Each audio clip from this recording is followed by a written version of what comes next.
মহিলারা রাতে ঘুমানোর সময় এই কাজগুলো করবেন না, তাহলে সব ধ্বংস হয়ে যাবে, জীবনে সুখ পাবেন না।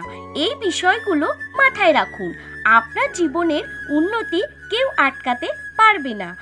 জানার আগে ভিডিওটিতে একটা লাইক করে কমেন্ট বক্সে জয় মা লক্ষ্মী লিখে কমেন্ট করুন। প্রথমত, রাতে ঘুমানোর সময় কখনো বেডরুম ঝাড় দেবেন না, এতে মা লক্ষ্মী রুষ্ট হয়ে ঘর থেকে বেরিয়ে যান, জীবনে নেমে আসে চরম বিপর্যয়। দ্বিতীয়ত, রাতে ঘুমানোর সময় চুল ছেড়ে ঘুমাবেন না, এতে আপনাদের ঘরে শুভ শক্তি চলে গিয়ে অশুভ শক্তি এসে আপনার গৃহে অশান্তি ও বাস্তুদোষ হয়ে যায়, তাই এই বিষয়টি মাথায় রাখুন। তৃতীয়ত, রাতে ঘুমানোর সময় মা লক্ষ্মীর কাছে একটি ধূপ জ্বেলে দিন, দূর হবে অর্থ কষ্ট। চতুর্থত, রাতে ঘুমানোর সময় বেডরুমে একটি বাটিতে 1 চামচ লবণ ও একটি লবঙ্গ দিয়ে রাখুন, এতে বাস্তুদোষ দূর হবে, গৃহে সুখ শান্তি ফিরে আসবে।